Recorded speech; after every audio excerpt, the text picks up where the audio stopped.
आखिर किस श्राप के कारण माँ बाप अपनी ही औलाद के दुश्मन बन जाते हैं?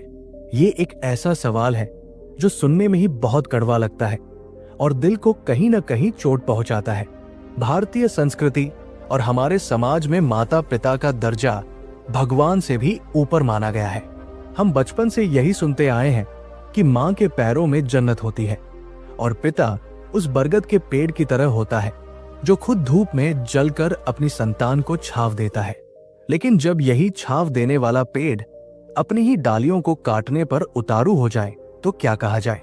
समाज में अक्सर ऐसी कहानियां दबी रह जाती है क्योंकि लोग लोकलाज के डर से घर की बात बाहर नहीं आने देते।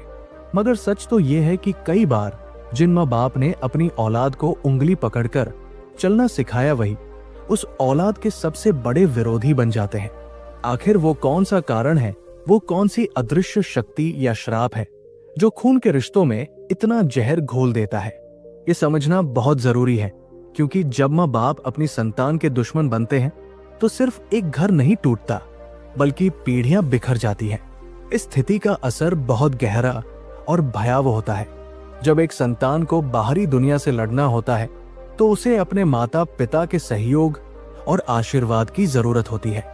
लेकिन जब घर के अंदर ही कुरुक्षेत्र छिड़ जाए तो वो इंसान मानसिक रूप से पूरी तरह टूट जाता है। ऐसे में कई बार बच्चे गलत रास्ते पर चले जाते हैं या फिर वो भी अपने माँ बाप के प्रति मन में नफरत पाल लेते हैं। ये एक ऐसा चक्रव्यूह है जिसमें फंसकर न जाने कितने हंसते खेलते परिवार बर्बाद हो गए। लेकिन क्या ये सिर्फ विचारों का मतभेद है या इसके पीछे कोई बहुत बड़ा राज है? हमारे वेदों और पुराणों में भी ऐसे कई संकेत मिलते हैं जहां पिता और पुत्र के बीच भयंकर युद्ध हुआ या माता ने अपनी ही संतान को श्राप दे दिया। आज के इस कलयुग में भी वो श्राप अपना असर दिखा रहा है। ये एक ऐसा रहस्य है जिसके बारे में बहुत कम लोग जानते हैं। ये कोई साधारण गुस्सा या नाराजगी नहीं होती बल्कि ये एक ऐसी नकारात्मक ऊर्जा है जो समय के साथ एक खुशहाल परिवार को अपनी चपेट में ले लेती है। इस कहानी के माध्यम से हम उस गहरे सच को जानने की कोशिश करेंगे जो अक्सर हमारी आंखों के सामने होता है लेकिन हम उसे देख नहीं पाते। इस रहस्य और इस श्राप की असली वजह तक पहुंचने के लिए हमें एक ऐसी कहानी के सफर पर चलना होगा जो शायद आप में से कई लोगों को अपनी ही कहानी लगे। ये कहानी किसी एक घर की नहीं बल्कि उन तमाम जज्बातों की है जो अनकहे रह जाते हैं। इस बात में एक ऐसा गहरा भेद छिपा है जिसे अगर समय रहते नहीं समझा गया तो ये किसी भी परिवार को जलाकर राख कर सकता है। तो चलिए इस मर्म को समझने के लिए चलते हैं एक ऐसे गांव की ओर जहां की मिट्टी में अपनापन था लेकिन हवाओं में एक अजीब सी बेचैनी घुलने लगी थी। ये कहानी शुरू होती है उत्तर भारत के एक समृद्ध गांव किशनपुर से। किशनपुर एक ऐसा गांव था जो धीरे धीरे शहर की शक्ल ले रहा था। पक्की सड़कें बन गई थी और खेतों के बीच में अब ट्रैक्टरों का शोर सुनाई देता था। इसी गांव में एक बहुत ही प्रतिष्ठित हवेली थी जिसे लोग बड़ी हवेली के नाम से जानते थे। इस हवेली के मालिक थे ठाकुर भानु प्रताप सिंह। भानु प्रताप सिंह गांव के सबसे सम्मानित व्यक्तियों में से एक थे। उनकी उम्र 60 के पार हो चुकी थी लेकिन उनके चेहरे का तेज और आवाज की बुलंदी आज भी वैसी ही थी जैसे जवानी के दिनों में हुआ करती थी। सफेद कुर्ते पायजामे में जब वो गांव की चौपाल पर बैठते तो लोग उनकी बात को पत्थर की लकीर मानते थे। भानु प्रताप जी पुराने विचारों के पक्के आदमी थे। उनके लिए इज्जत और अनुशासन ही जीवन का मूल मंत्र था। उनके परिवार में उनकी पत्नी सुमित्रा देवी और उनका इकलौता बेटा विक्रम था। सुमित्रा देवी एक बहुत ही शांत और धर्म कर्म में विश्वास रखने वाली महिला थी। वो हमेशा घर की शांति बनाए रखने की कोशिश करती थी और भानु प्रताप के गुस्से के आगे ढाल बनकर खड़ी रहती थी। विक्रम उनका लाडला बेटा था। विक्रम ने शहर से अपनी पढ़ाई पूरी की थी और अब वो गांव वापस आ गया था। विक्रम देखने में अपने पिता जैसा ही प्रभावशाली था लेकिन उसका स्वभाव अपनी मां जैसा नम्र था। पूरे गांव में मिसाल दी जाती थी कि बेटा हो तो विक्रम जैसा और पिता हो तो भानु प्रताप जैसा। बाहर से देखने पर यह परिवार एक आदर्श परिवार लगता था। सब कुछ बहुत सही चल रहा था। हवेली में नौकर चाकर थे, खेतों में फसल लहला रही थी और शाम को जब हवेली के आंगन में तुलसी के पास दिया जलता था तो लगता था कि साक्षात लक्ष्मी का वास है यहाँ। लेकिन कहते हैं न कि वक्त और हालात बदलते देर नहीं लगती। विक्रम जब शहर से पढ़कर लौटा तो वो अपने साथ सिर्फ डिग्री लेकर नहीं आया था, बल्कि उसके दिमाग में नई सोच और नए सपने भी थे। वो खेती को पुराने तरीकों से नहीं बल्कि नई तकनीक से करना चाहता था। वो चाहता था कि गांव में बदलाव आए और हवेली के तौर तरीकों में भी कुछ ढील दी जाए। शुरू के कुछ दिनों तक तो सब ठीक रहा। भानु प्रताप जी को भी अच्छा लगता था कि उनका बेटा अब घर की जिम्मेदारियां संभालने लगा है। विक्रम सुबह जल्दी उठता और अपने पिता के साथ खेतों पर जाता। वो मजदूरों से बात करता और हिसाब किताब देखता। भानु प्रताप जी को गर्व होता था कि उनकी विरासत अब सुरक्षित हाथों में है। एक दिन शाम के समय हवेली के बरामदे में भानु प्रताप और विक्रम बैठे चाय पी रहे थे। सुमित्रा देवी अंदर से पकौड़े लेकर आई। माहौल बहुत खुशनुमा था। तभी विक्रम ने बात ही बात में अपने पिता से कहा कि पिताजी, मैं सोच रहा हूँ कि इस बार हम गन्ने की जगह गेंदे के फूलों की खेती करें। शहर में फूलों की बहुत मांग है और मुनाफा भी ज्यादा है। भानु प्रताप जी ने चाय की चुस्की लेते हुए बेटे की तरफ देखा और मुस्कुराकर कहा कि बेटा, खेती करना किताबों में पढ़ने जितना आसान नहीं है। हमारे पूर्वज पीढ़ियों से यही फसल उगाते आ रहे हैं और इसी से ये हवेली बनी है। हमें अपनी परंपरा नहीं तोड़नी चाहिए। विक्रम ने समझाने की कोशिश की कि पिताजी, परंपरा अपनी जगह है, लेकिन वक्त के साथ बदलना भी जरूरी है। अगर हम रिस्क नहीं लेंगे तो आगे कैसे बढ़ेंगे। उस दिन तो बात वही खत्म हो गई, लेकिन वो एक छोटी सी चिंगारी थी जो शायद सूखी घास में गिर चुकी थी। विक्रम को लगा कि पिताजी धीरे धीरे समझ जाएंगे। उसने अपने स्तर पर कुछ जानकारी जुटाना शुरू कर दिया। वो शहर गया और कुछ व्यापारियों से बात करके आ गया। उसे लगा कि जब पिताजी को मुनाफा दिखेगा तो वो मान जाएंगे। लेकिन भानु प्रताप जी का सोचने का नजरिया बिल्कुल अलग था। उनके लिए उनकी बात का मान रखना ही सबसे बड़ा धर्म था। उन्हें ये बात अंदर ही अंदर खटकने लगी थी कि विक्रम अब अपनी मनमानी करने लगा है। उन्हें लगा कि शहर की हवा ने उनके बेटे के दिमाग पर असर डाल दिया है। कुछ दिनों बाद गांव में एक पंचायत बैठी थी। मसला गांव के एक पुराने तालाब की सफाई का था। भानु प्रताप जी हमेशा की तरह पंचों के बीच बैठे थे। विक्रम भी वहां मौजूद था। पंचायत में चर्चा हो रही थी कि तालाब की सफाई के लिए गांव वालों से चंदा इकट्ठा किया जाए। भानु प्रताप जी ने घोषणा कर दी कि तालाब की सफाई का पूरा खर्च वो खुद उठाएंगे, क्योंकि ये उनके पुरखों की निशानी है। सबने उनकी जय जयकार की, लेकिन तभी विक्रम अपनी जगह से खड़ा हुआ। उसने बहुत ही विनम्रता से कहा कि पिताजी, मुझे लगता है कि हमें ऐसा नहीं करना चाहिए। अगर हम पूरा खर्च उठाएंगे तो गांव वाले अपनी जिम्मेदारी कभी नहीं समझेंगे। इसे श्रमदान से साफ करना चाहिए ताकि सबको इसकी कीमत पता चले। भरी पंचायत में बेटे का बाप की बात को काट देना वहां बैठे लोगों के लिए एक तमाशे जैसा था। भानु प्रताप जी का चेहरा गुस्से से लाल हो गया। उन्होंने विक्रम की तरफ देखा। उनकी आंखों में वो प्यार नहीं था जो अक्सर होता था, बल्कि एक अजीब सी सख्ती थी। उन्होंने कड़क आवाज में कहा कि विक्रम, बड़ों के बीच में जब बात हो रही हो तो छोटों को अपनी राय अपने पास रखनी चाहिए। तुम अभी कल के छोकरे हो, तुम्हें दुनियादारी की समझ नहीं है। विक्रम को ये बात चुभ गई। उसने कहा कि पिताजी, ये दुनियादारी की बात नहीं है, ये सही और गलत की बात है। मैं सिर्फ इतना कह रहा हूं कि सबको शामिल करना चाहिए। गांव वालों के बीच कानाफूसी शुरू हो गई। किसी ने कहा कि देखो, भानु प्रताप के बेटे के पर निकल आए हैं। अब वो बाप को सिखाएगा कि गांव कैसे चलाना है। ये बात भानु प्रताप के कानों तक पहुंची और उनके आह को बहुत गहरी चोट लगी। उस रात हवेली में खाना खाते वक्त सन्नाटा छाया हुआ था। सुमित्रा देवी ने माहौल को हल्का करने की कोशिश की और विक्रम से कहा कि बेटा, तुझे सबके सामने पिताजी की बात नहीं काटनी चाहिए थी। विक्रम ने अपनी माँ से कहा कि माँ, मैंने कोई गलत बात नहीं कही थी। पिताजी को यह समझना होगा कि मेरा भी अपना एक नजरिया है। मैं अब बच्चा नहीं हूं। भानु प्रताप जी ने अपनी थाली सरका दी और बिना खाना खाए उठ गए। ये पहली बार था जब हवेली में ऐसा हुआ था। उस रात भानु प्रताप जी अपने कमरे में टहलते रहे। उनके दिमाग में तरह तरह के विचार आ रहे थे। उन्हें लग रहा था कि विक्रम अब उनके हाथ से निकलता जा रहा है।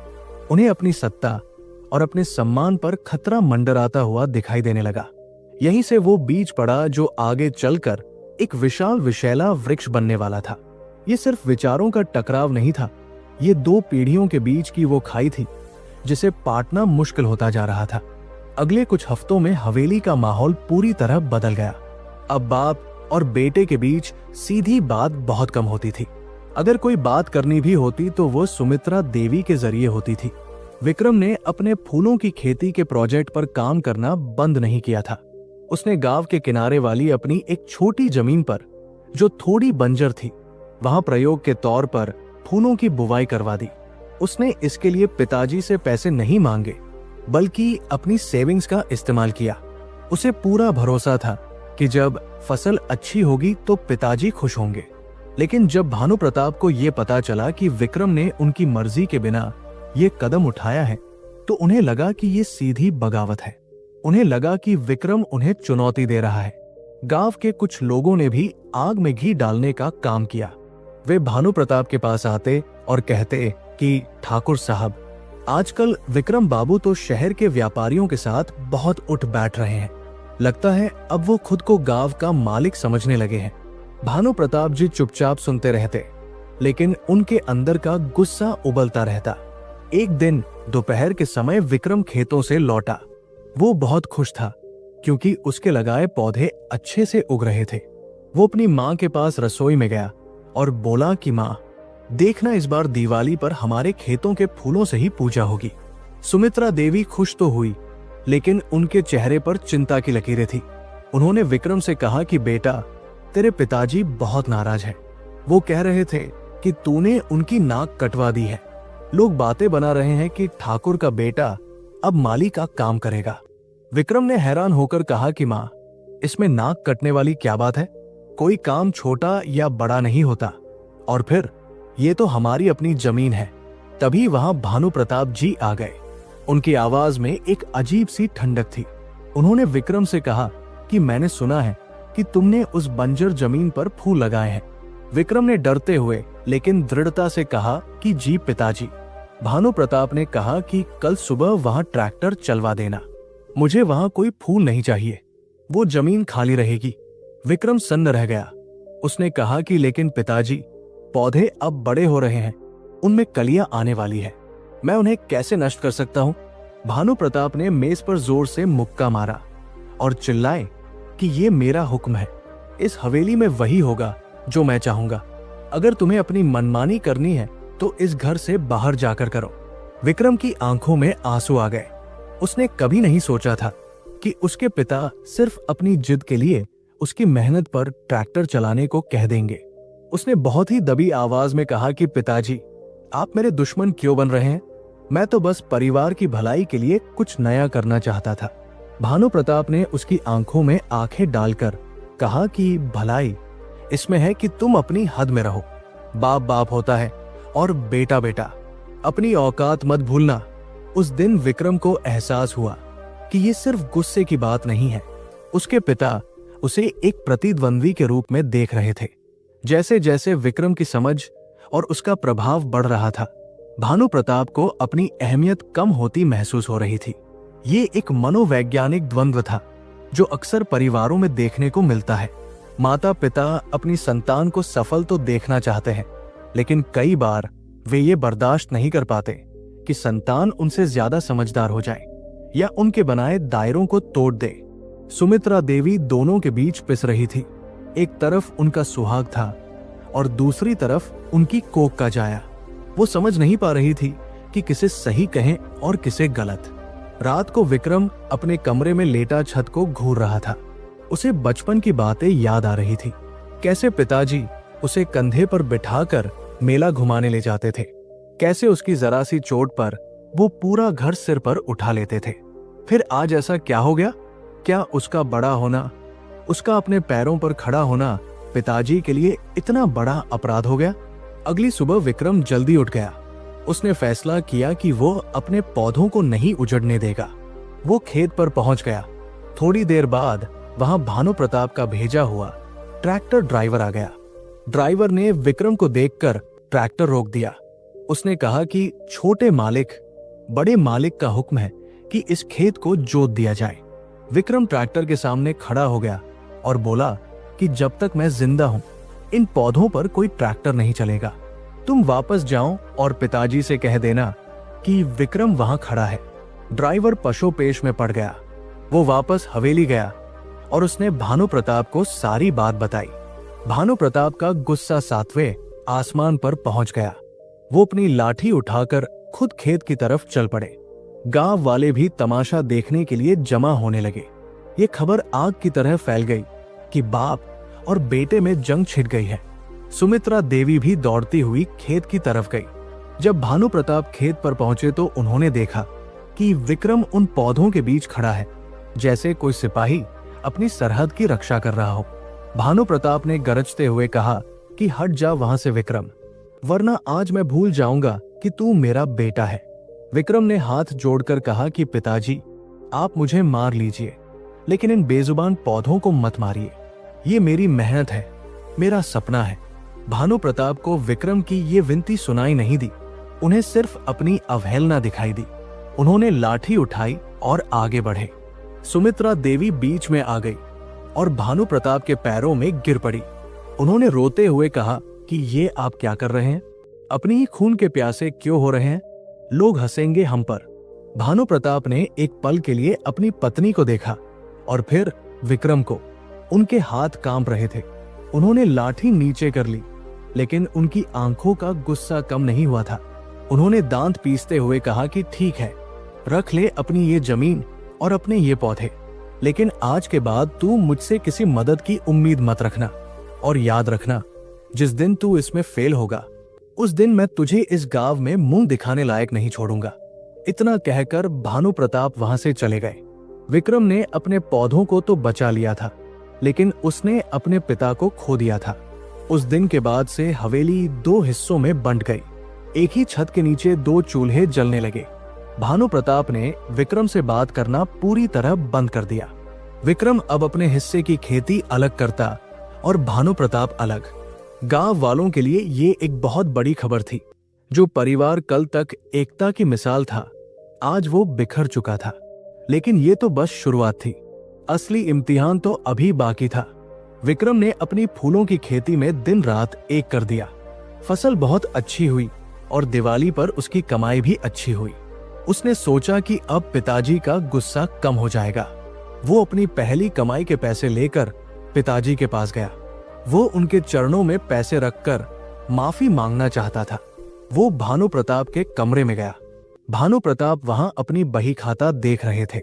विक्रम ने धीरे से कहा कि पिताजी। भानु प्रताप ने उसकी तरफ देखा भी नहीं। विक्रम ने कहा कि पिताजी, फसल बहुत अच्छी हुई है। ये मेरी पहली कमाई है। मैं चाहता हूं कि आप इसे स्वीकार करें। भानु प्रताप ने बिना सर उठाए कहा कि मुझे हराम की कमाई नहीं चाहिए, ले जा इसे यहां से। विक्रम को जैसे बिजली का झटका लगा हो। उसने कहा कि पिताजी, ये मेरी मेहनत की कमाई है, हराम की कैसे हो गई? भानु प्रताप ने चश्मा उतारकर मेज पर पटका और कहा कि जिस काम के लिए बाप ने मना किया हो वो काम करना चोरी के बराबर है। तूने मेरी इज्जत मिट्टी में मिला दी। पूरा गांव बातें कर रहा है कि भानु प्रताप का बेटा अब फूल बेचता है। मुझे तेरे पैसों की जरूरत नहीं है। विक्रम सिर झुकाकर कमरे से बाहर आ गया।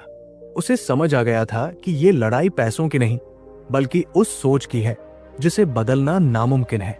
ये श्राप सिर्फ गुस्से का नहीं था, ये उस अहंकार का था जो एक पिता को ये स्वीकार नहीं करने देता कि उसका बेटा अब उसके साये से बाहर निकलकर अपनी पहचान बनाना चाहता है। और ये कहानी सिर्फ विक्रम और भानु प्रताप की नहीं है, ये हर उस घर की कहानी है जहां पीढ़ियों का टकराव रिश्तों का गला घोंट देता है।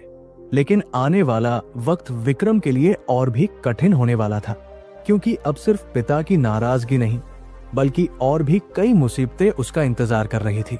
और ये दुश्मनी अब घर की चारदीवारी से निकलकर समाज के बीच आने वाली थी, जहां अपने ही अपनों के खिलाफ साजिश रचने वाले थे। दोस्तों, हवेली अब सिर्फ ईंट गारे का मकान रह गई थी। क्योंकि जिस घर में दो चूल्हे जलने लगे और बाप बेटा एक दूसरे की शक्ल देखने से कतराने लगे, वहां से घर की रूह चली जाती है। सुमित्रा देवी का हाल सबसे बुरा था। वो दिन भर एक अजीब सी घबराहट में जीती थी। सुबह उठकर पहले पति की चाय बनाती, फिर छुपकर बेटे के लिए नाश्ता तैयार करती। उन्हें डर लगा रहता था कि कहीं भानु प्रताप देख न ले कि वो विक्रम की मदद कर रही है। विक्रम भी अपनी मां की मजबूरी समझता था, इसलिए वो अपनी किसी भी परेशानी का जिक्र उनसे नहीं करता था। वो सुबह अंधेरे में ही अपने खेतों पर चला जाता और देर रात तक वही खटता रहता। उसके चेहरे पर अब वो शहर वाली चमक नहीं थी, बल्कि एक किसान की सख्त मेहनत और धूप की तपन दिखाई देने लगी थी। उधर भानु प्रताप सिंह का अहंकार शांत होने का नाम नहीं ले रहा था। उन्हें लग रहा था कि विक्रम कुछ दिनों में थक हार कर उनके पैरों में गिर जाएगा और कहेगा कि पिताजी आप सही थे, खेती किसानी मेरे बस की बात नहीं है। लेकिन विक्रम की रगों में भी तो भानु प्रताप का ही खून था।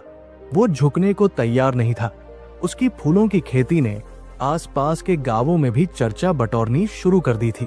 जो लोग पहले हंसते थे, अब वे विक्रम के पास सलाह लेने आने लगे थे। ये बात भानु प्रताप को और भी ज्यादा चुभती थी।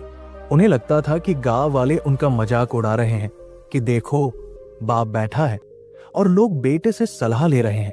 इस आग में घी डालने का काम किया जगत सिंह ने। जगत सिंह भानु प्रताप के दूर के चचेरे भाई थे और उनकी हमेशा से हवेली की संपत्ति पर नजर थी। जब उन्हें पता चला कि बाप बेटे में दरार आ गई है, तो वो हमदर्द बनकर भानु प्रताप के पास पहुंचने लगे। एक दिन दोपहर को जगत सिंह हवेली आए और हुक्का गुड़गुड़ाते हुए बोले कि भाई साहब, मैंने सुना है विक्रम अब शहर की किसी बड़ी कंपनी के साथ अनुबंध करने वाला है। भानु प्रताप ने चौंक कर पूछा कि कैसा अनुबंध? जगत सिंह ने धीरे से कान भरते हुए कहा कि अरे, सुना है वो अपनी जमीन गिरवी रखकर कोई बड़ा लोन लेने वाला है और फिर उस जमीन को कंपनी को बेच देगा। आजकल के लड़कों का क्या भरोसा, कब जमीन बेचकर शहर भाग जाए। ये झूठ था, लेकिन भानु प्रताप के असुरक्षित मन ने इसे सच मान लिया। उन्हें लगा कि जिस जमीन को उनके पूर्वजों ने खून पसीने से सींचा, विक्रम उसे बेचने की साजिश कर रहा है। बस यहीं से उनके मन में बेटे के लिए जो थोड़ी बहुत नरमी बची थी, वो भी शक में बदल गई। उन्होंने तय कर लिया कि वो विक्रम को अब और आगे नहीं बढ़ने देंगे। वो उसे ऐसा सबक सिखाएंगे कि उसे अपनी औकात याद आ जाएगी। पिता का फर्ज पीछे छूट गया और एक जमींदार का अहंकार आगे आ गया। गर्मियों के दिन शुरू हो चुके थे। सूरज आग उगल रहा था और फसलों को पानी की सख्त जरूरत थी। विक्रम ने इस बार फूलों के साथ साथ कुछ औषधीय पौधे भी लगाए थे, जिन्हें बहुत देखभाल की जरूरत थी। गांव की नहर में पानी कम हो गया था और सरकारी बिजली की आपूर्ति भी अनियमित थी। विक्रम के खेत हवेली के मुख्य ट्यूबवेल से जुड़े हुए थे। बंटवारे के बाद भी पानी का इस्तेमाल साझा था, क्योंकि विक्रम के पास अभी अपना बोरवेल लगवाने के पैसे नहीं थे। अब तक सब ठीक चल रहा था, लेकिन जगत सिंह की बातों के बाद भानु प्रताप का रवैया बदल चुका था। एक सुबह जब विक्रम अपने खेत में पानी लगाने के लिए गया, तो उसने देखा कि ट्यूबवेल के कमरे पर एक मोटा ताला लटका हुआ है। वो हैरान रह गया। उसने सोचा शायद पिताजी या मुनीम जी चाबी ले जाना भूल गए होंगे। वो हवेली वापस आया और मुनीम जी से चाबी मांगी। मुनीम जी ने नजरें चुराते हुए कहा कि छोटे मालिक, चाबी तो बड़े मालिक अपने साथ ले गए हैं और उन्होंने सख्त हिदायत दी है कि ट्यूबवेल नहीं चलेगा। विक्रम को विश्वास नहीं हुआ। उसने कहा कि मुनीम जी, आप मजाक कर रहे हैं। मेरे पौधों को आज पानी की सख्त जरूरत है। अगर आज पानी नहीं मिला तो पूरी फसल जल जाएगी। मुनीम जी ने हाथ जोड़कर कहा कि मैं मजबूर हूं भैया, मैं मालिक का हुक्म नहीं टाल सकता। विक्रम सीधे भानु प्रताप के पास पहुंचा।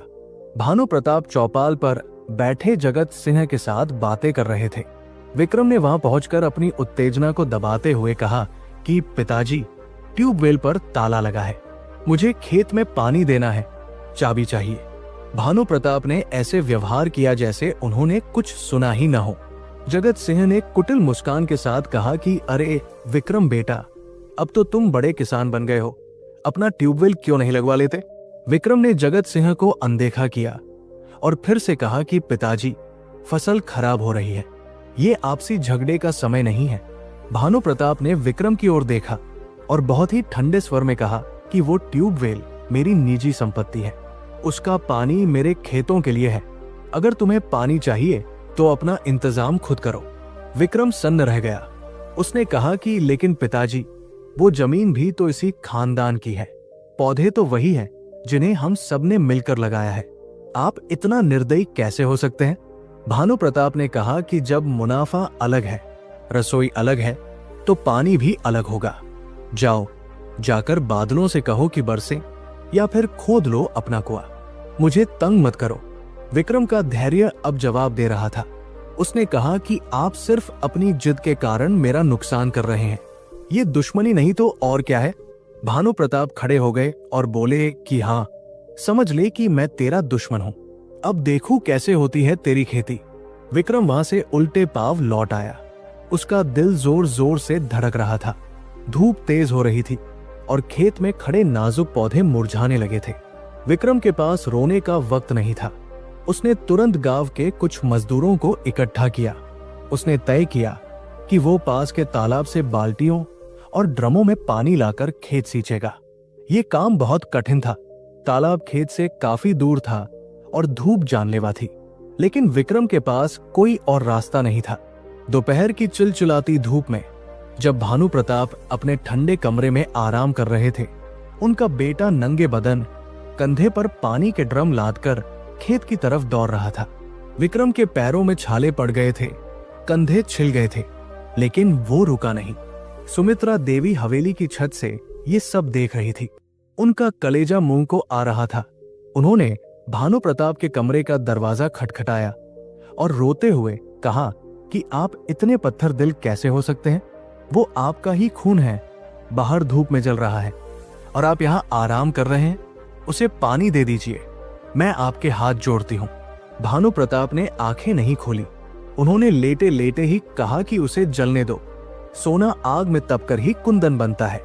आज अगर मैंने मदद कर दी तो वो जिंदगी भर बैसाखियों के सहारे चलेगा। उसे पता चलने दो कि बाप के बिना दुनिया कितनी जालिम है। सुमित्रा देवी समझ गई कि इनके सिर पर विनाश सवार है। वो नीचे रसोई में गई और शरबत बनाकर चुपके से खेत की तरफ भागी। वहां विक्रम पसीने से लथपथ था। वो लगभग बेहोश होने की हालत में था, लेकिन एक एक पौधे को अपने बच्चे की तरह पानी पिला रहा था। सुमित्रा देवी ने उसे रोका और पानी पिलाया। उन्होंने कहा कि बेटा, रहने दे ये सब, ये फसल जल जाने दे, तेरी जान से बढ़कर नहीं है। विक्रम ने अपनी मां के आंसू पोंछे और हांफते हुए कहा कि मां, अब बात फसल की नहीं है, अब बात ये साबित करने की है कि मैं हार नहीं मानूंगा। पिताजी देखना चाहते हैं कि मैं कब टूटता हूं, लेकिन मैं उन्हें दिखा दूंगा कि उनका बेटा टूट सकता है पर झुक नहीं सकता। शाम होते होते विक्रम ने अपने सबसे कीमती पौधों को बचा लिया था, लेकिन बाकी फसल पानी की कमी से बर्बाद हो गई थी। उस रात विक्रम को बहुत तेज बुखार हो गया। उसका शरीर तप रहा था और वो दर्द से कराह रहा था, लेकिन उस शारीरिक दर्द से ज्यादा गहरा दर्द उसके मन में था। आज उसे यकीन हो गया था कि उसके पिता अब उसके पिता नहीं रहे, बल्कि एक प्रतिद्वंदी बन चुके हैं जो उसे हराने के लिए किसी भी हद तक जा सकते हैं। अगले दिन सुबह गांव में ये खबर फैल गई कि ठाकुर भानु प्रताप ने अपने ही बेटे को पानी नहीं दिया। कुछ लोगों ने विक्रम की हिम्मत की दाद दी तो कुछ ने दबी जुबान में भानु प्रताप की आलोचना की, लेकिन भानु प्रताप को इससे कोई फर्क नहीं पड़ा। उन्हें जगत सिंह ने समझा दिया था कि शेर को शिकार करना सिखाने के लिए उसे जंगल में अकेला छोड़ना पड़ता है। भानु प्रताप को लग रहा था कि वो बेटे को मजबूत बना रहे हैं, लेकिन असल में वो बेटे के मन से पिता के प्रति बची खुची श्रद्धा को खत्म कर रहे थे। विक्रम बुखार में भी अगले दिन खेत पर पहुंचा। उसने बर्बाद हुई फसल को देखा। नुकसान काफी था, लेकिन उसकी आंखों में मायूसी नहीं थी, बल्कि एक नई चमक थी, एक जिद थी। उसने वहीं खड़े होकर कसम खाई कि अगली बार उसे किसी के सामने हाथ नहीं फैलाना पड़ेगा। उसने तय किया कि अब वो सिर्फ खेती नहीं करेगा, बल्कि कुछ ऐसा करेगा जिससे उसे पिता के संसाधनों पर निर्भर न रहना पड़े। लेकिन नियति ने उसके लिए कुछ और ही सोच रखा था। अभी तो बस शुरुआत थी। आगे कुछ ऐसा होने वाला था जो इस पारिवारिक कलह को अदालत की दहलीज तक ले जाने वाला था। एक छोटी सी गलतफहमी अब एक बड़े युद्ध का रूप लेने वाली थी, और इस बार वार सामने से नहीं बल्कि पीठ पीछे होने वाला था। दोस्तों, बुखार तो उतर गया था, लेकिन विक्रम के मन में जो आग लगी थी वो और भी तेज हो गई थी। उसने समझ लिया था कि अगर उसे इस युद्ध में टिके रहना है तो उसे आत्मनिर्भर बनना होगा। पिता के ट्यूबवेल का पानी बंद होने से उसकी आधी फसल बर्बाद हो चुकी थी, लेकिन जो बची थी उसे बचाने के लिए उसने दिन रात एक कर दिया। अब उसकी अगली योजना थी अपना खुद का ट्यूबवेल लगवाना और खेतों को आधुनिक तरीके से तैयार करना। लेकिन इसके लिए पैसों की जरूरत थी और पैसे उसके पास खत्म हो चुके थे। विक्रम ने बहुत सोच विचार के बाद बैंक से लोन लेने का फैसला किया। वो जानता था कि यह रास्ता आसान नहीं है, खासकर तब जब जमीन के कागज अभी भी पिता के नाम पर थे।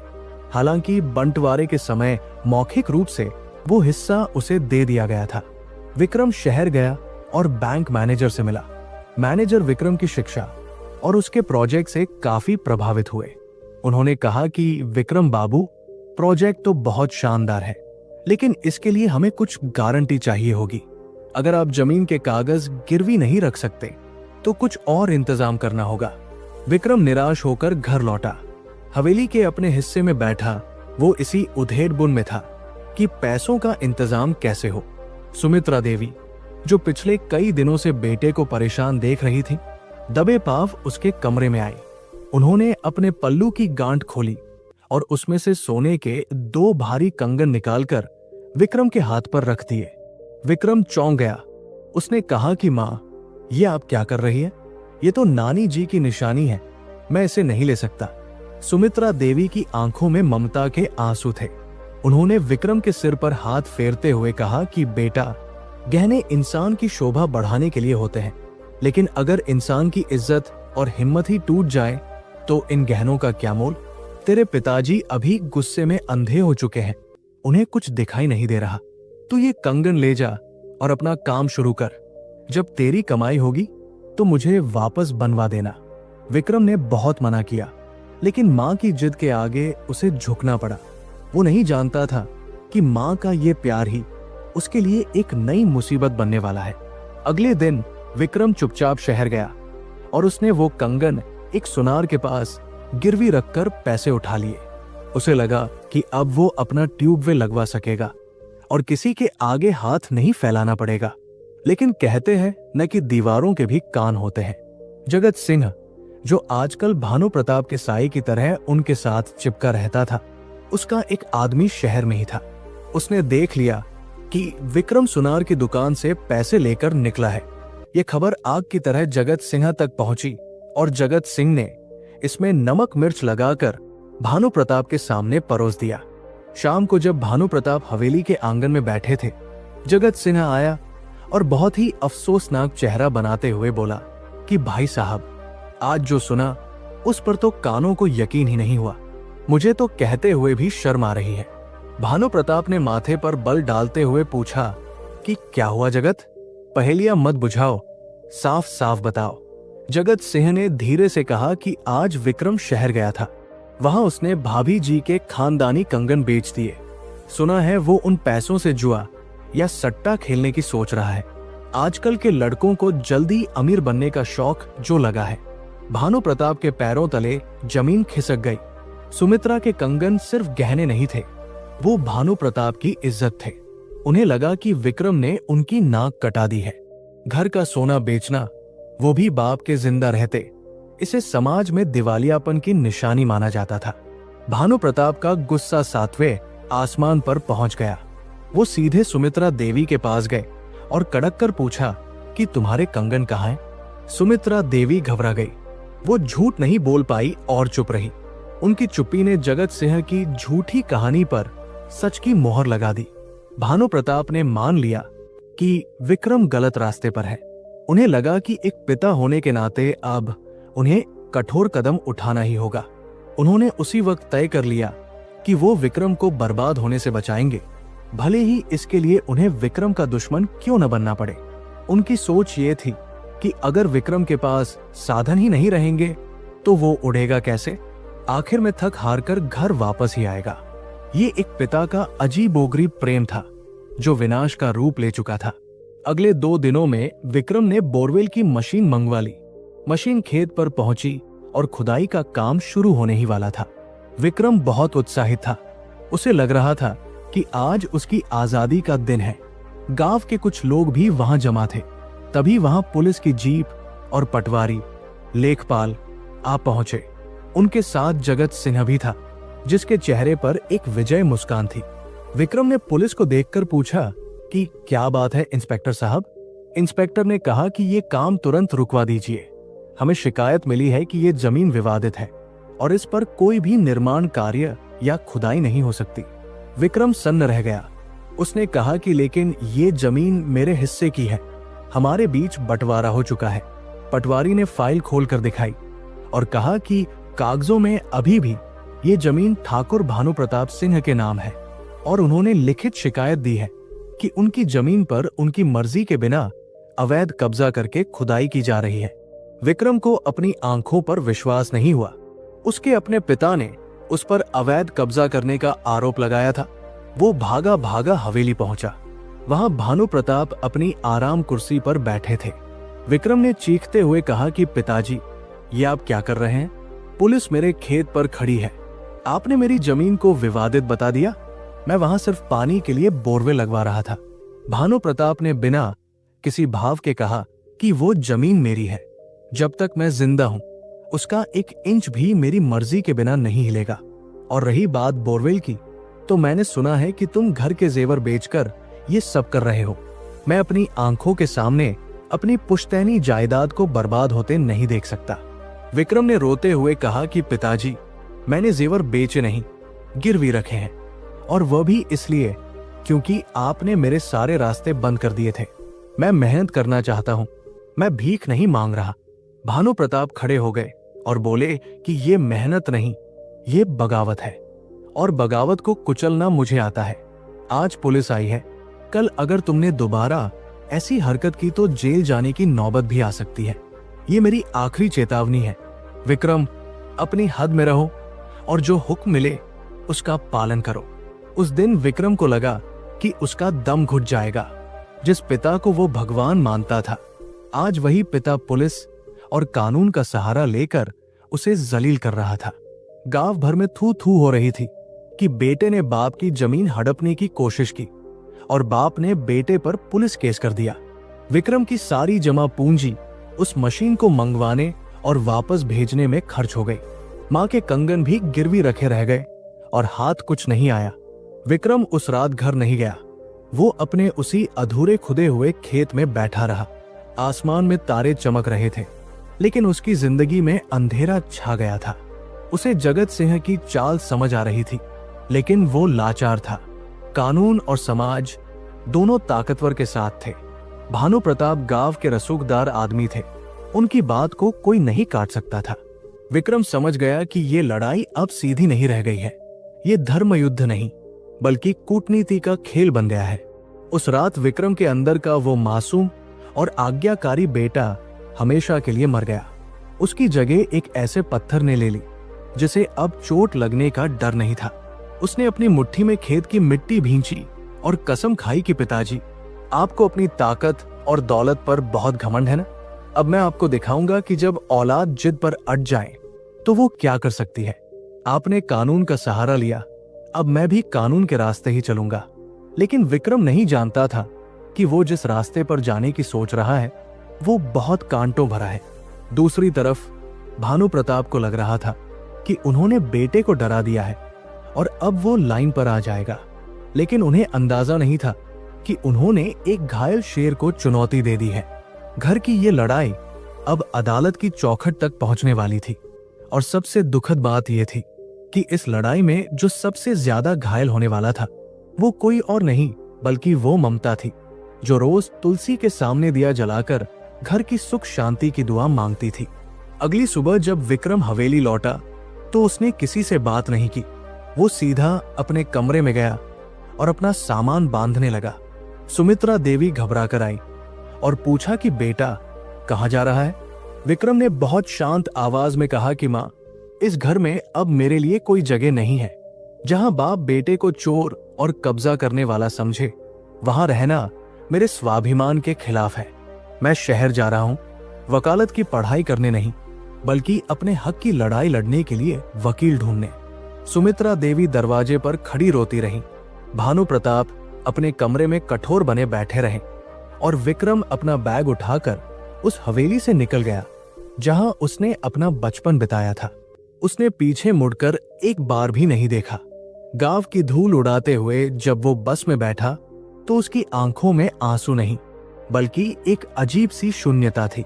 ये शून्यता उस तूफान की आहट थी जो जल्द ही भानु प्रताप के अहंकार के किले को हिलाने वाला था। दोस्तों, शहर की चकाचौंध और शोर शराबे के बीच विक्रम एक छोटे से किराए के कमरे में सिमट कर रह गया था। वो हवेली जहां खुली हवा और पक्षियों की चहचहाहट थी, अब एक याद बनकर रह गई थी। विक्रम के पास जो थोड़े बहुत पैसे बचे थे, वे शहर में रहने और खाने में खर्च हो रहे थे। लेकिन उसकी आंखों में अब सपने नहीं थे, बल्कि एक ऐसी जिद्द थी जिसने उसकी नींद उड़ा दी थी। वो रोज सुबह उठता, अपनी फाइलों को बगल में दबाता और वकीलों के दफ्तरों के चक्कर काटने निकल पड़ता। जिस विक्रम ने कभी खेत में हल चलाने के लिए पसीना बहाया था, अब वो अदालती दाव पेच सीखने के लिए अपनी एड़ियां रगड़ रहा था। काफी भागदौड़ के बाद उसे एक अनुभवी वकील मिले जिनका नाम खन्ना साहब था। खन्ना साहब ने जब विक्रम की पूरी बात सुनी तो उन्होंने चश्मा उतारकर मेज पर रखा और विक्रम को बहुत गौर से देखा। उन्होंने कहा कि देखो बेटा, बाप और बेटे की लड़ाई में जीत किसी की भी हो, हारता हमेशा परिवार ही है। अदालत के चक्कर तुम्हारे जूते घिस देंगे और तुम्हारे पिता की इज्जत। क्या तुम सच में इसके लिए तैयार हो? विक्रम ने गहरी सांस ली और कहा कि वकील साहब, इज्जत तो उसी दिन नीलाम हो गई थी जिस दिन एक पिता ने अपने बेटे को चोर समझकर पुलिस बुला ली थी।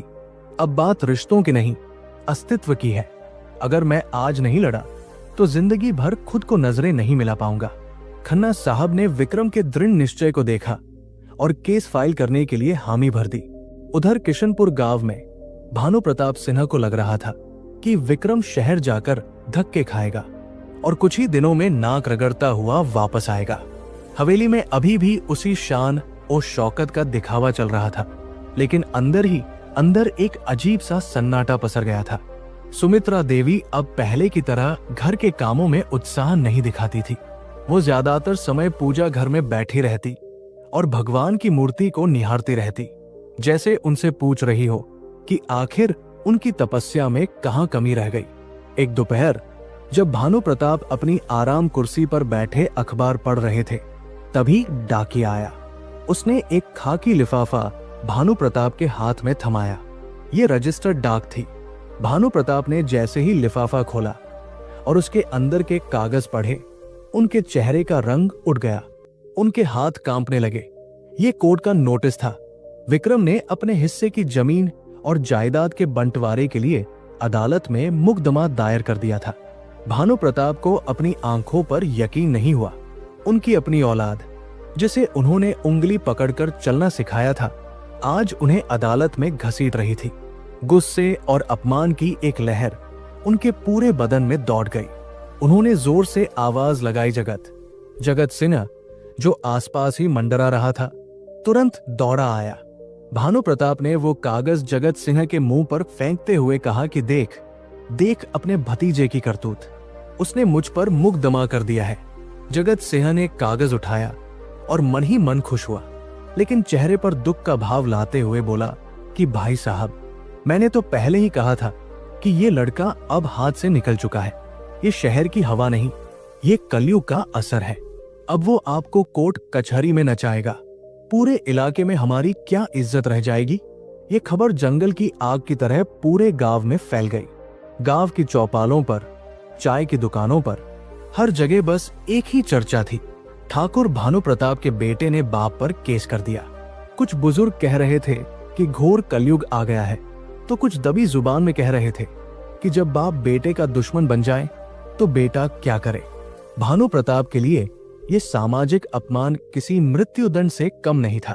उनका जो रसूख था जो दबदबा था वो अब एक मजाक बनकर रह गया था। उन्हें लगने लगा कि हर कोई उनकी पीठ पीछे उन पर हंस रहा है। इस अपमान ने भानु प्रताप के दिल को पत्थर कर दिया। उन्होंने ठान लिया कि वो विक्रम को 1 इंच जमीन नहीं देंगे, चाहे इसके लिए उन्हें अपनी पूरी दौलत पानी की तरह क्यों न बहानी पड़े।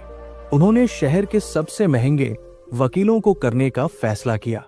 जगत सिन्हा को तो जैसे खजाना मिल गया था। वो भानु प्रताप को भड़काता और वकीलों के नाम पर उनसे मोटी रकम ऐंठता। भानु प्रताप, जो कभी एक एक पैसे का हिसाब रखते थे, अब गुस्से में इतने अंधे हो चुके थे कि वो जगत सिन्हा पर आंख मूंद कर भरोसा कर रहे थे। तारीख पर तारीख का सिलसिला शुरू हो गया। पहली सुनवाई के दिन अदालत का दृश्य देखने लायक था। एक तरफ भानु प्रताप सिंह अपनी लग्जरी गाड़ी से उतरे, उनके साथ जगत सिंह और गांव के कुछ चापलूस लोग थे। दूसरी तरफ विक्रम ऑटो रिक्शा से उतरा, अकेला, साधारण कपड़ों में, हाथ में एक पुरानी फाइल लिए। अदालत के गलियारे में जब बाप और बेटे का आमना सामना हुआ तो समय जैसे थम गया। भानु प्रताप ने विक्रम की तरफ देखा, लेकिन उन आंखों में पहचान नहीं थी, सिर्फ नफरत थी।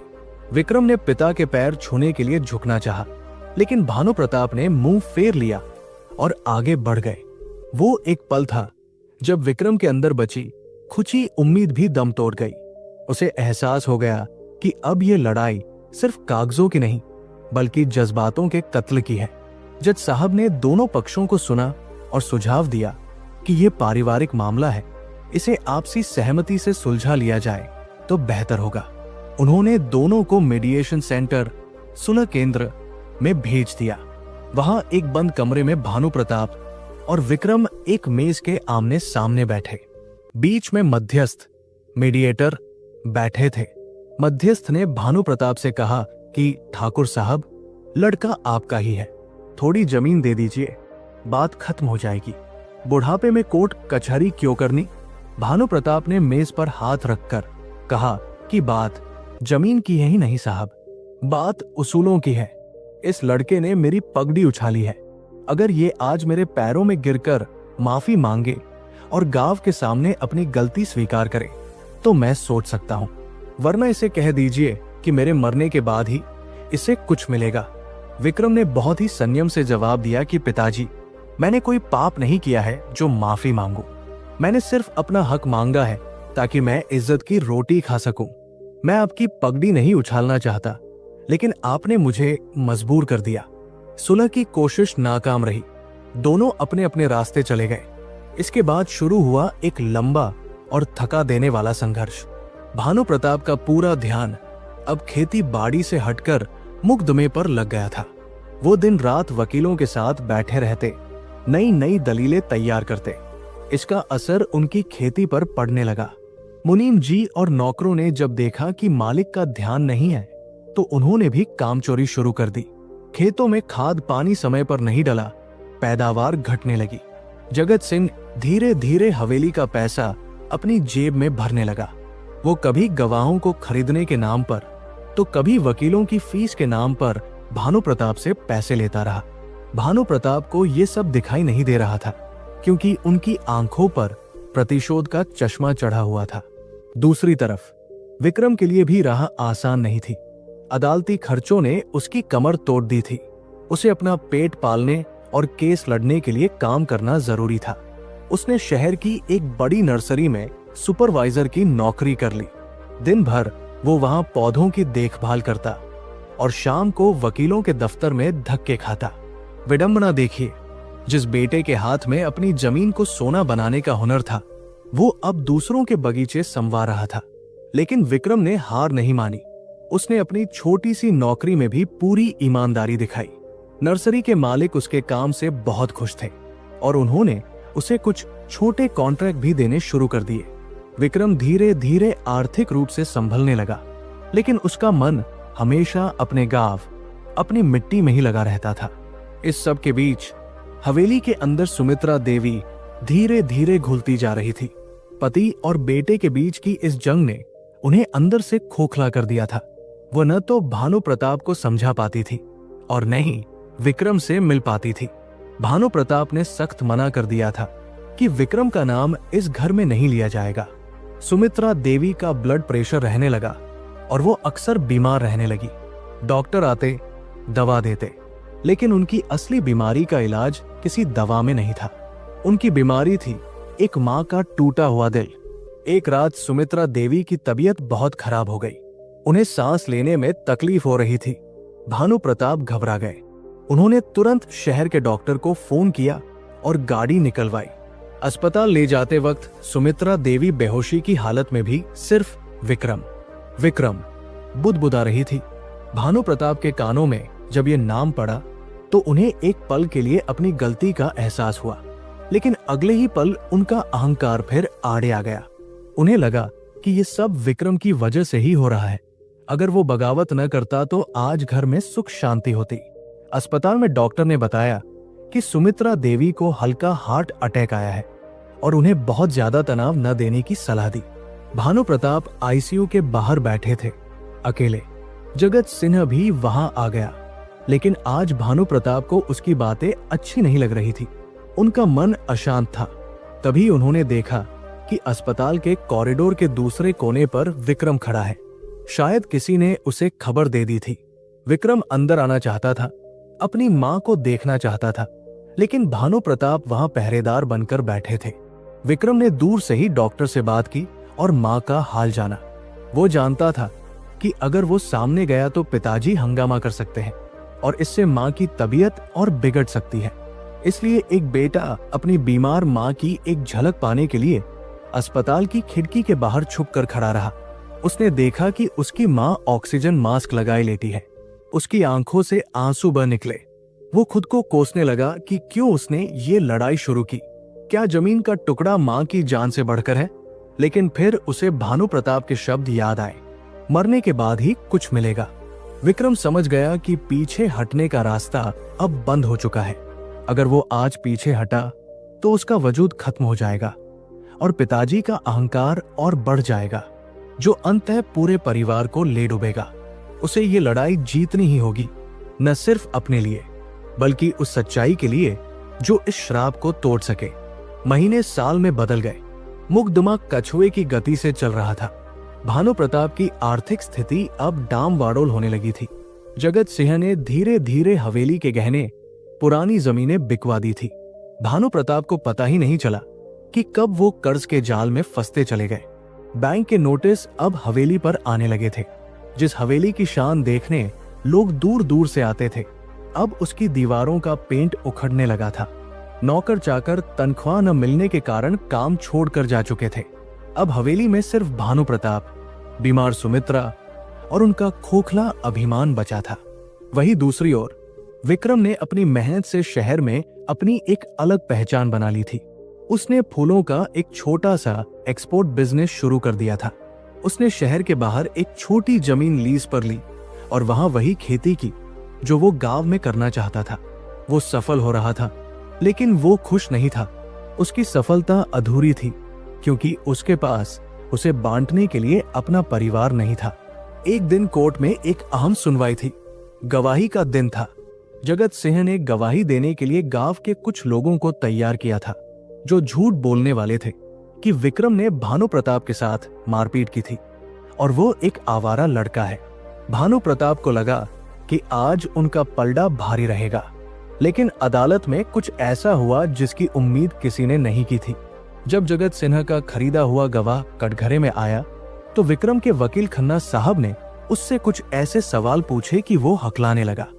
और फिर खन्ना साहब ने अदालत के सामने एक ऐसा दस्तावेज पेश किया जिसने पूरे केस का रुख ही मोड़ दिया। वो दस्तावेज था जगत सिंह और गांव के एक साहूकार के बीच का एग्रीमेंट, जिसमें जगत सिंह ने भानु प्रताप की जमीन का सौदा पहले ही कर रखा था। ये कागज विक्रम ने अपनी जासूसी और सूझबूझ से हासिल किया था। जज साहब ने जब वो कागज देखा तो सन्नाटा छा गया। भानु प्रताप, जो अब तक विक्रम को अपना दुश्मन मान रहे थे, उन्होंने चौंक कर जगत सिंह की तरफ देखा। जगत सिंह का चेहरा पसीने से तर बतर हो गया।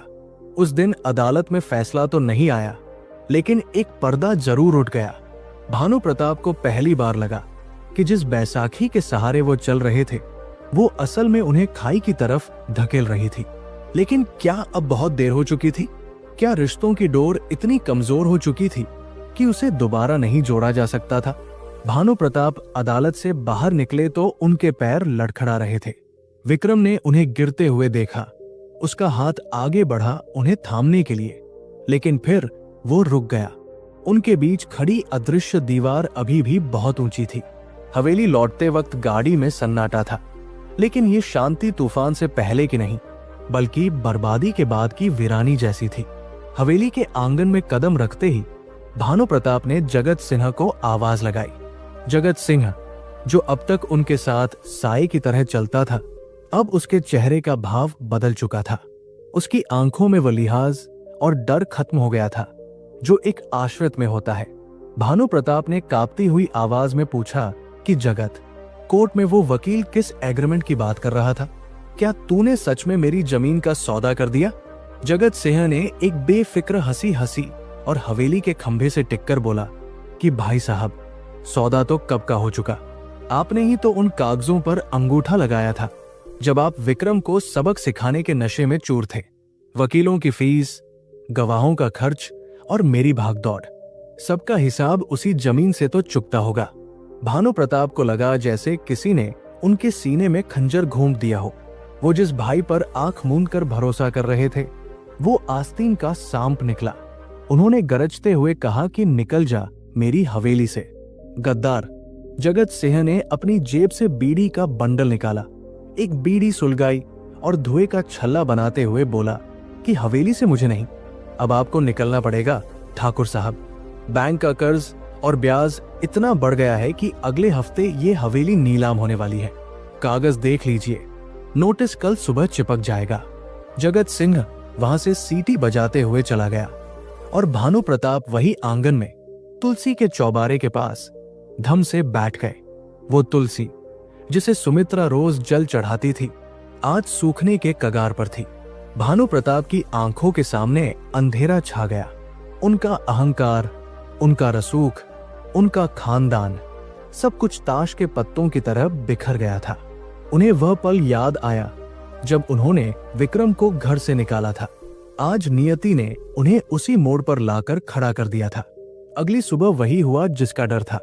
बैंक के कर्मचारी आए और हवेली के मुख्य द्वार पर नीलामी का नोटिस चिपका गए। गांव वाले जो कभी भानु प्रताप के सामने नजरें झुकाकर चलते थे, आज तमाशबीन बनकर खड़े थे। कोई अफसोस जता रहा था तो कोई मजे ले रहा था। भानु प्रताप ने खुद को अपने कमरे में बंद कर लिया। वो किसी को अपनी शक्ल नहीं दिखाना चाहते थे। सुमित्रा देवी, जो अब बिस्तर से उठ भी नहीं पाती थी, उन्हें जब ये खबर मिली तो उनकी आंखों से आंसू बहना बंद हो गए। वो बस शून्य में ताकती रही। उन्हें लगा कि ये उस श्राप का असर है जो एक मां की आह से निकलता है जब बाप अपनी ही औलाद का दुश्मन बन जाता है। नीलामी का दिन तय हो गया। भानु प्रताप के पास अब कोई रास्ता नहीं बचा था। उनके पास न तो वकील की फीस देने के पैसे थे और न ही कर्ज चुकाने की हिम्मत। वो पूरी तरह टूट चुके थे।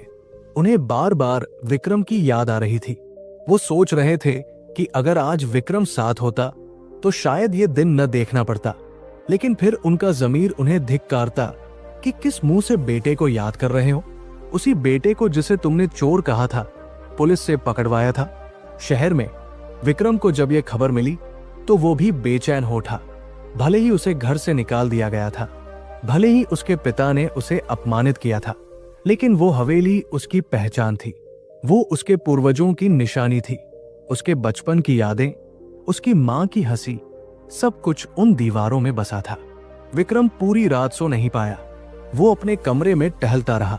एक तरफ उसका स्वाभिमान था जो कह रहा था कि उन्हें उनके कर्मों की सजा मिलनी चाहिए, और दूसरी तरफ उसका धर्म था जो कह रहा था कि पिता गलत हो सकता है, लेकिन पिता तो पिता है। अगली सुबह नीलामी वाले दिन हवेली के बाहर लोगों की भीड़ जमा थी। शहर से कुछ बड़े व्यापारी और प्रॉपर्टी डीलर आए थे। जगत सिन्हा भी वहां मौजूद था। सबसे आगे कुर्सी डालकर बैठा था, जैसे वो खुद इस हवेली का नया मालिक बनने वाला हो।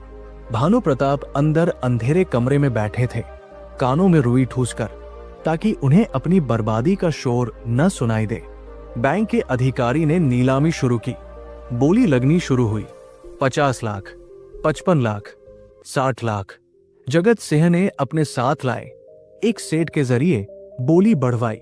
उसे यकीन था कि आज वो इस हवेली को कौड़ियों के दाम खरीद लेगा और फिर भानु प्रताप को अपने जूतों की नोक पर रखेगा। बोली 80 लाख तक पहुंच गई और वहां जाकर रुक गई। बैंक अधिकारी ने कहा 80 लाख एक, 80 लाख दो। तभी भीड़ को चीरती हुई एक भारी और गंभीर आवाज आई, 1 करोड़ 25 लाख। सब सन्न रह गए, सबकी गर्दनें पीछे घूमी। वहां विक्रम खड़ा था। उसने एक साधारण सा कुर्ता पायजामा पहन रखा था, लेकिन उसके चेहरे पर वो तेज था जो आज भानु प्रताप के चेहरे से गायब हो चुका था। जगत सिन्हा के हाथ से चाय का कप गिर गया। उसे अपनी आंखों पर विश्वास नहीं हुआ।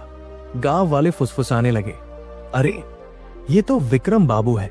बैंक अधिकारी ने पूछा, क्या आपके पास इतनी रकम का इंतजाम है? विक्रम ने अपनी जेब से एक चेक बुक निकाली और बैंक ड्राफ्ट मेज पर रखते हुए कहा, यह पूरा भुगतान है, अभी और इसी वक्त। जगत सिंह ने खड़े होकर चिल्लाया, ये पैसा कहां से लाया? जरूर कोई हेराफेरी की होगी, इसकी जांच होनी चाहिए। विक्रम ने जगत सिंह की तरफ एक नजर देखा, ऐसी नजर जिससे जगत सिंह की बोलती बंद हो गई।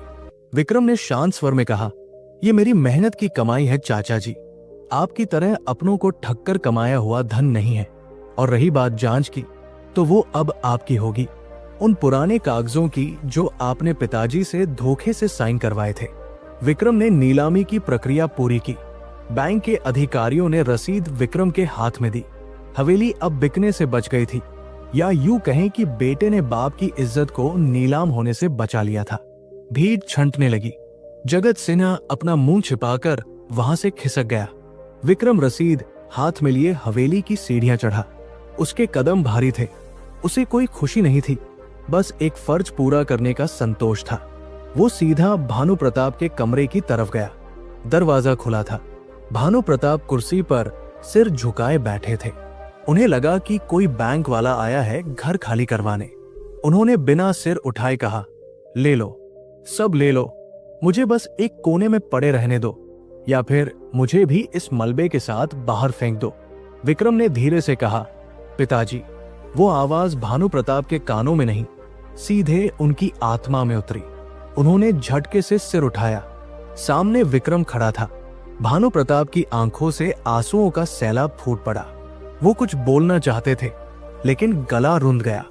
विक्रम ने वो रसीद और हवेली के कागज भानु प्रताप की गोद में रख दिए और कहा, हवेली आपकी थी, आपकी है और आपकी ही रहेगी। बैंक का कर्ज चुकता हो गया है। भानु प्रताप उन कागजों को नहीं, अपने बेटे को देख रहे थे। वो बेटा जिसे उन्होंने दुश्मन समझा, आज वही उनका रक्षक बनकर खड़ा था। भानु प्रताप अपने कांपते हाथों से कुर्सी के हत्थे पकड़कर खड़े होने की कोशिश करने लगे। वो विक्रम के पैरों में गिरना चाहते थे, माफी मांगना चाहते थे, लेकिन विक्रम ने आगे बढ़कर उन्हें थाम लिया। विक्रम ने कहा, पिताजी, मुझे आपसे कुछ नहीं चाहिए, न ये हवेली, न जमीन। मैं तो बस माँ को देखने आया था। मैं उन्हें अपने साथ शहर ले जाना चाहता हूँ। यहाँ उनकी देखभाल ठीक से नहीं हो पा रही है। भानु प्रताप ने रोते हुए कहा, बेटा, मुझे माफ कर दे। मैं अंधा हो गया था। मेरे अहंकार ने मुझे राक्षस बना दिया था। मैंने हीरे को पत्थर समझा और कांच के टुकड़ों को संजोता रहा। मुझे सजा दे, मुझे मार, लेकिन मुझे छोड़कर मत जा। विक्रम ने अपनी नजरें फेर ली। घाव इतने गहरे थे कि एक माफी से भरने वाले नहीं थे। उसने कहा, पिताजी, जो बीत गया उसे बदला नहीं जा सकता। आपने जो किया वो एक पिता ने नहीं, एक जमींदार ने किया था, और आज मैंने जो किया वो एक बेटे ने नहीं, एक इंसान ने किया है। रिश्ते तो उस दिन ही मर गए थे जिस दिन आपने पुलिस को बुलाया था। तभी अंदर से सुमित्रा देवी के करहाने की आवाज आई। विक्रम दौड़कर अंदर गया। सुमित्रा देवी की हालत बहुत नाजुक थी। उन्होंने विक्रम को देखा तो उनके चेहरे पर एक कमजोर सी मुस्कान आ गई। उन्होंने इशारा करके विक्रम को पास बुलाया और उसका हाथ अपने हाथ में लिया। फिर उन्होंने भानु प्रताप की तरफ देखा, जो दरवाजे पर खड़े होकर बच्चों की तरह रो रहे थे। सुमित्रा देवी ने विक्रम का हाथ भानु प्रताप के हाथ की तरफ बढ़ाया। वो चाहती थी कि जाने से पहले अपने परिवार को एक होता हुआ देख ले। विक्रम ने मां का हाथ तो थामे रखा, लेकिन पिता का हाथ थामने में उसे एक पल की झिझक हुई। ये झिझक उस श्राप का अवशेष थी जो अभी भी उनके बीच मौजूद था। वो श्राप जो कहता है कि जब विश्वास एक बार टूट जाता है तो उसे जोड़ने में सदियां लग जाती है। भानु प्रताप वही घुटनों के बल बैठ गए और सुमित्रा के हाथ पर अपना सिर रख दिया। उन्होंने सुबकते हुए कहा, सुमित्रा, देख, हमारा विक्रम आ गया। मैंने सब बर्बाद कर दिया, लेकिन इसने सब बचा लिया। मैं हार गया सुमित्रा, मैं हार गया। उस कमरे में एक अजीब सा दृश्य था। एक बेटा जो जीत कर भी उदास था, एक पिता जो हार कर भी कृतज्ञ था, और एक मां जो मौत के मुहाने पर खड़ी होकर भी इन दोनों को जोड़े रखने की आखिरी कोशिश कर रही थी। विक्रम ने डॉक्टर को फोन किया। एम्बुलेंस आई। सुमित्रा देवी को शहर के अस्पताल ले जाया गया। भानु प्रताप भी साथ गए, लेकिन एक अपराधी की तरह वो एम्बुलेंस के कोने में सिकुड़कर बैठे रहे। विक्रम का सामना करने की उनमें हिम्मत नहीं थी।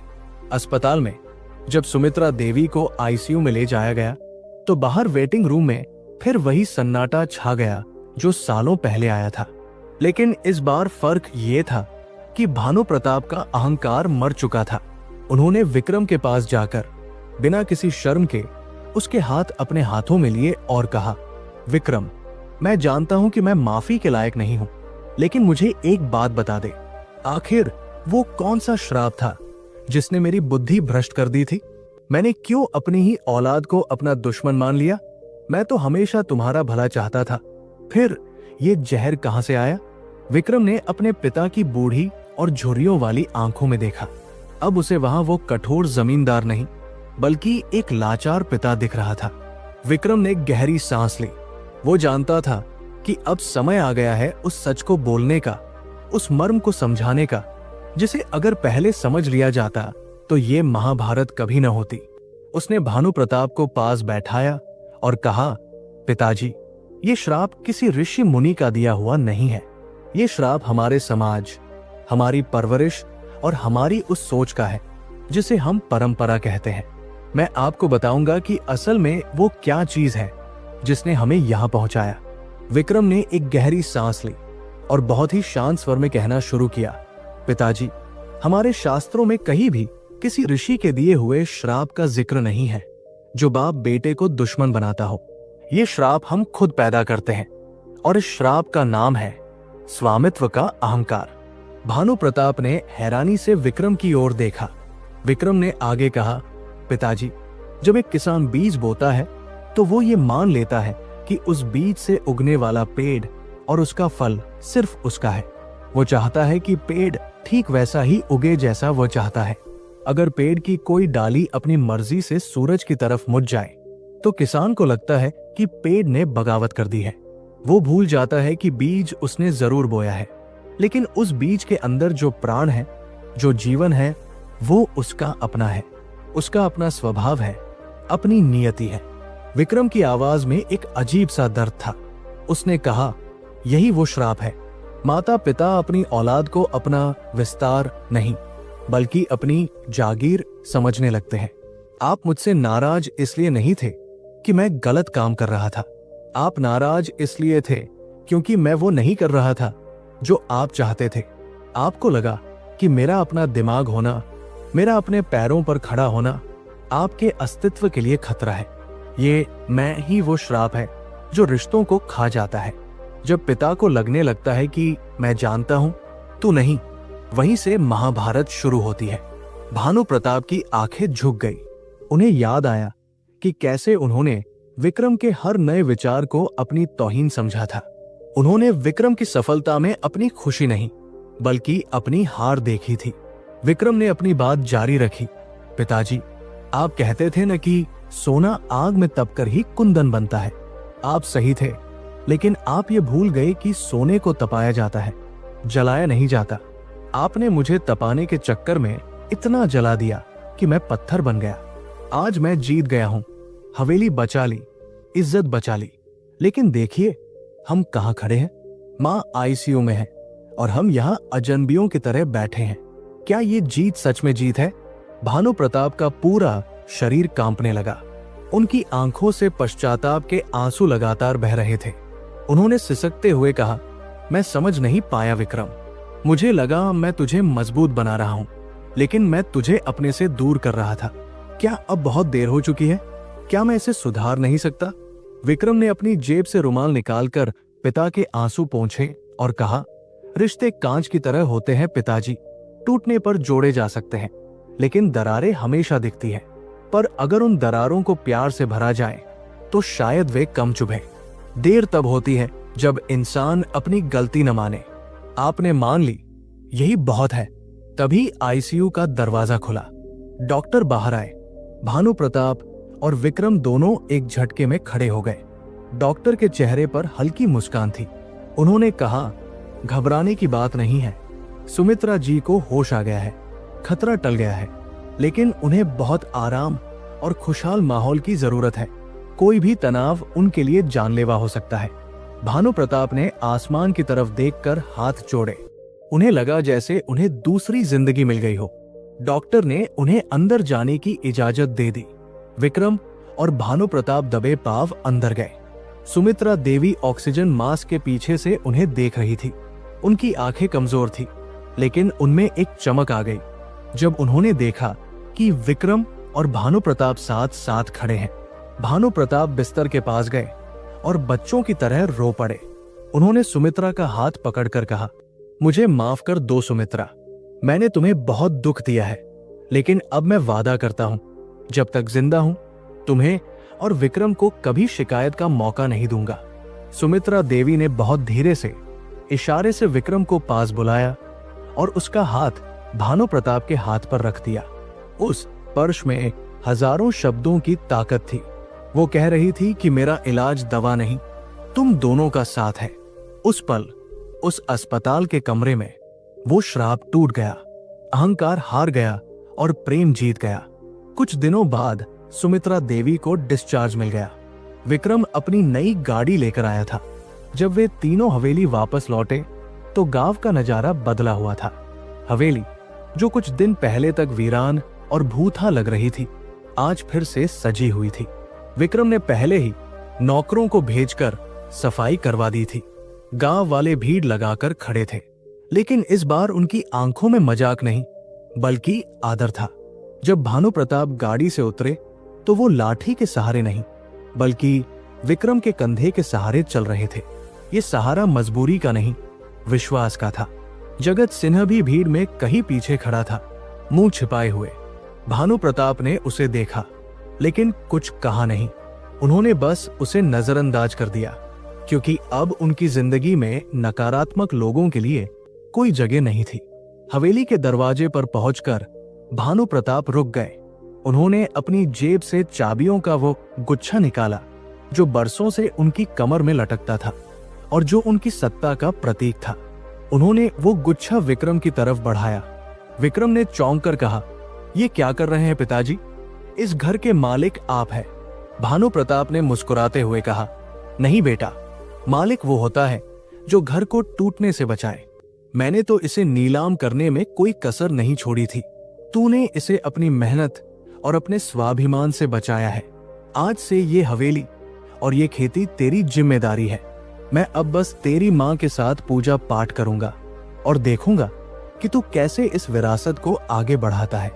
विक्रम ने चाबियां ले ली, लेकिन मालिक बनकर नहीं बल्कि एक सेवक बनकर। उसने झुककर पिता के पैर छुए। भानु प्रताप ने उसे गले लगा लिया। गांव वालों ने तालियां बजाई। ये सिर्फ एक परिवार का मिलन नहीं था, ये उस पुरानी और नई सोच का संगम था जिसकी आज हमारे समाज को सख्त जरूरत है। आने वाले वक्त में किशनपुर ने एक नई क्रांति देखी। विक्रम ने खेतों में नई तकनीक का इस्तेमाल किया, फूलों की खेती को बड़े स्तर पर ले गया और साथ ही पिता के पारंपरिक अनाजों को भी सहेजा। उसने साबित कर दिया कि प्रगति के लिए जड़ों को काटने की जरूरत नहीं होती, बस उन्हें नए तरीके से सींचने की जरूरत होती है। भानु प्रताप अब अक्सर चौपाल पर बैठते थे, लेकिन अब वो अपनी नहीं, अपने बेटे की तारीफ करते नहीं थकते थे। उनका सीना गर्व से चौड़ा हो जाता था जब कोई कहता था, ठाकुर साहब आपका बेटा तो हीरा है। सुमित्रा देवी की सेहत भी सुधर गई। घर के आंगन में फिर से तुलसी के पास दिया जलने लगा। लेकिन सबसे बड़ा बदलाव जो आया वो ये था कि अब उस घर में फैसले हुक्म से नहीं बल्कि सलाह से लिए जाते थे। बाप और बेटे दोस्त बन गए थे। शाम को चाय पर अब बहस नहीं होती थी बल्कि भविष्य की योजनाएं बनती थी। इस कहानी का अंत सुखद जरूर है, लेकिन ये हमें एक बहुत गहरा सबक देकर जाती है। वो श्राप जिसके बारे में हमने शुरुआत में बात की थी, वो कोई बाहरी ताकत नहीं है, वो हमारे अंदर बैठा हुआ अहंकार है। माता पिता को यह समझना होगा कि उनकी संतान उनका क्लोन नहीं है, उसकी अपनी एक अलग पहचान है, अलग सपने हैं। जब आप उस पहचान को दबाने की कोशिश करते हैं तो आप उसे अपना दुश्मन बना लेते हैं। और संतानों के लिए भी एक सबक है। विक्रम ने कभी अपने पिता का बुरा नहीं चाहा, उसने विरोध किया लेकिन मर्यादा में रहकर। उसने अपना हक मांगा लेकिन अपनी जिम्मेदारियों से मुंह नहीं मोड़ा। अगर विक्रम भी अहंकार में आ जाता और पिता को छोड़ देता तो शायद आज वो सफल व्यापारी तो बन जाता, लेकिन एक सफल इंसान कभी नहीं बन पाता। दोस्तों, ये कहानी उस हर घर की कहानी है जहां बर्तनों के खटकने की आवाजें रिश्तों के टूटने की आहट बन जाती है। याद रखिए, परिवार मैं से नहीं से चलता है। जिस दिन पिता अपने बेटे के कंधे पर हाथ रखकर कहेगा कि जा जी ले अपनी जिंदगी, मैं तेरे साथ हूं, और जिस दिन बेटा अपने पिता के सामने सिर झुकाकर कहेगा कि मेरी हर उड़ान की जमीन आप ही है, उस दिन दुनिया का कोई भी श्राप उस घर का बाल भी बांका नहीं कर पाएगा। उस हवेली की दीवारों ने बहुत कुछ देखा था, हंसी, आंसू, लड़ाई और फिर मिलन, लेकिन आज उन दीवारों पर जो इबारत लिखी थी वो सुनहरे अक्षरों में थी। झुकना हारना नहीं होता और समझना कमजोर होना नहीं होता। विक्रम और भानु प्रताप की ये कहानी यही खत्म होती है दोस्तों, लेकिन ये सवाल आपके लिए छोड़ जाती है, क्या आपके घर में भी कोई ऐसा ही अनकहा युद्ध चल रहा है? क्या आप भी किसी ऐसे ही श्राप के साए में जी रहे हैं? अगर हाँ, तो आज ही वो कदम उठाइए जो विक्रम और भानु प्रताप ने आखिर में उठाया, माफी का, प्यार का और एक दूसरे को समझने का। क्योंकि जमीन जायदाद तो दोबारा खरीदी जा सकती है, लेकिन खोए हुए रिश्ते किसी नीलामी में वापस नहीं मिलते। दोस्तों, अगर इस कहानी ने आपके दिल के किसी कोने को छुआ है, अगर आपको लगता है कि समाज के इस कड़वे सच को सामने लाना जरूरी था, तो इस वीडियो को लाइक जरूर करें। कमेंट करके मुझे दिल से बताइए कि आपको इस कहानी में किसकी गलती ज्यादा लगी, भानु प्रताप के अहंकार की या हालात की? और क्या आपके आसपास भी ऐसी कोई कहानी है? आपके विचार मेरे लिए बहुत अनमोल है। और हाँ, ऐसी ही दिल को छू लेने वाली, जीवन की सच्चाई से जुड़ी और रोंगटे खड़े कर देने वाली कहानियों के लिए हमारे चैनल बोधि पथ को सब्सक्राइब करना बिल्कुल न भूलें और घंटी वाला बटन जरूर दबाएं, ताकि मेरी अगली कहानी सबसे पहले आप तक पहुंचे। तब तक के लिए अपने रिश्तों को सहेज कर रखिए, क्योंकि यही आपकी असली दौलत है। धन्यवाद। जय माता पिता की।